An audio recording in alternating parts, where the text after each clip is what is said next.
Most gamers out there don't know the difference between an Atari 2600 and a 3DO, or really even know what those are. If they're being honest. Accordingly, we could go on endlessly about consoles that were released many decades ago.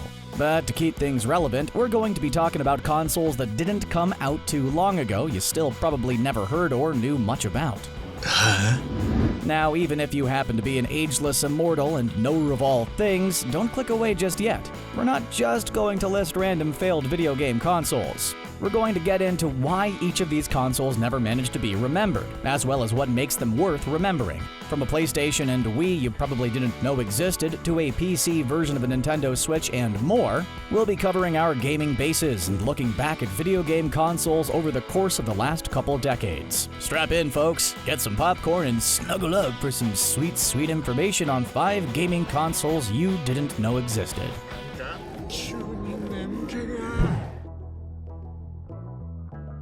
Back in the 1990s, Nintendo was looking ahead towards the compact disc-shaped future, though they supported the SNES throughout the decade.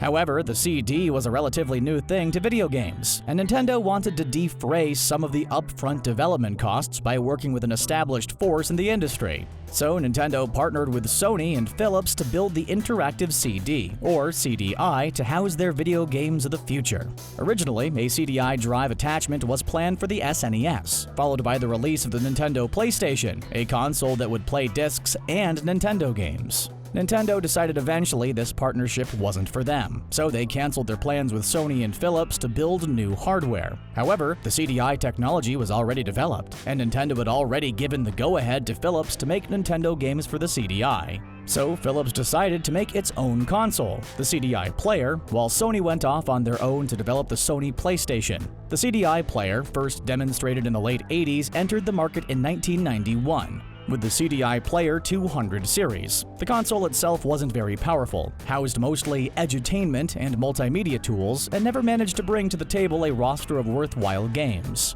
especially considering Nintendo's leaving of the partnership. Today, the CD-i Player is a relic of a bygone era when Sony was just some upstart tech company wanting to get into video games and hoping that longtime giant Nintendo would collaborate with them.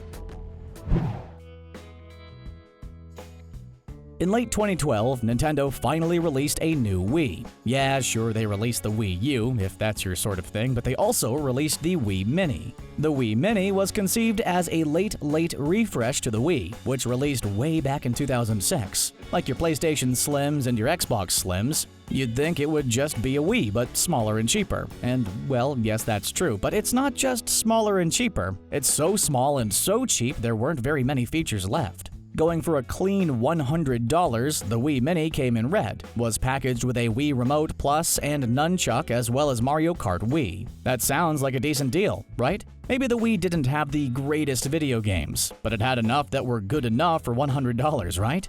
No, you idiot! The Wii Mini has no Wi-Fi or Ethernet support, so you can't play with friends or download apps. Plus, the Wii doesn't play DVDs, and forget about Blu-rays. The Wii Mini also does not come with GameCube support, so really all you're getting is a Wii and just a Wii, capable of playing whatever Wii games you have and nothing else. And not any online functionality either. Why the Wii Mini didn't succeed is pretty obvious, but if Nintendo had included a few more features at the same price, it could have been another hit.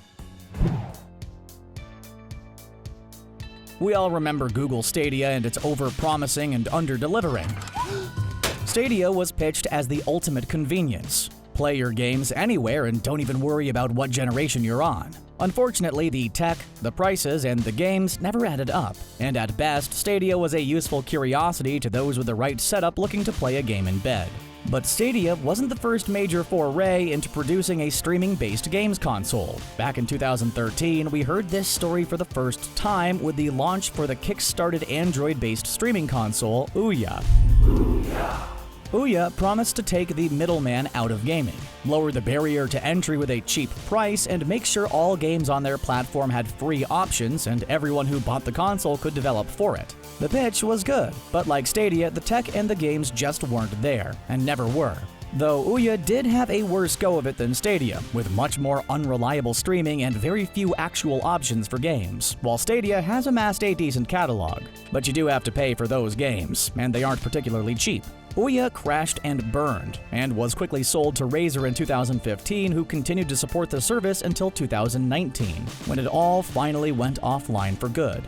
Game streaming might be the future, but Ouya is definitely the past. You've heard of the Nintendo Switch, right? Play it on the go or play it at home. It's up to you, right? What if I told you there was another portable home console hybrid that came into existence years ago? Now, what if I told you that device was a PlayStation? What are you talking about?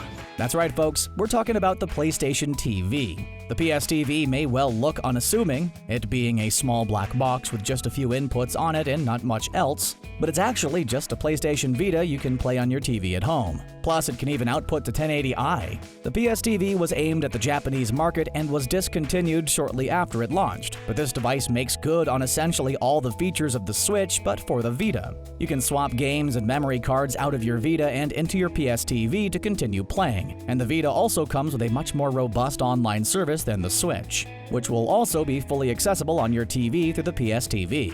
Now, the PS TV will limit you to Vita games and the assortment of content you can download on the Vita, but the Vita itself never dominated the charts and sold all that well. So chances are you haven't played all the Vita classics yet. And what better way to experience a Vita game than with the comfort and high resolution of your TV and a comfy DualShock. Speaking of Nintendo Switches, our last console is another Nintendo Switch that's not a Nintendo Switch. In fact, our final console, the GPD Win, isn't even much of a console at all, more falling in line with an ultra-portable computer. You see, the GPD Win is a crowd-funded handheld computer built to be flipped open to reveal its screen and micro keyboard and controller layout. Ultimately, the aim of the device is to give users a fully functional Windows computer they can bring wherever to play any of their games on. The original Win was a neat idea, but the hardware was underpowered and fairly awkward to use. The GPD Win 2, released in 2017, made significant strides to improve the design, making controls more comfortable and beefing up the internals. Now we're getting ready for the launch of the GPD Win 3 this year. The technology is getting better, and a portable gaming device, if not technically a console, capable of playing games across the generations from the massive library of PC games out there could absolutely take the place of a Switch in many gamers' hearts. If it can finally deliver, that is. This little device, and devices like it, are the ultimate answer to portable consoles considering the PC library and what's possible with emulation. One day, a sleek, powerful handheld gaming device compatible with whatever you want will be a reality. So, did you know about these consoles? And if you did you know much about them? For everyone, do any of these consoles sound interesting to you? Make sure to chime in the comments down below. If you enjoyed this video, do us a favor and hit that subscribe button, and ring the bell if you'd like to stay up to date with all of our latest videos.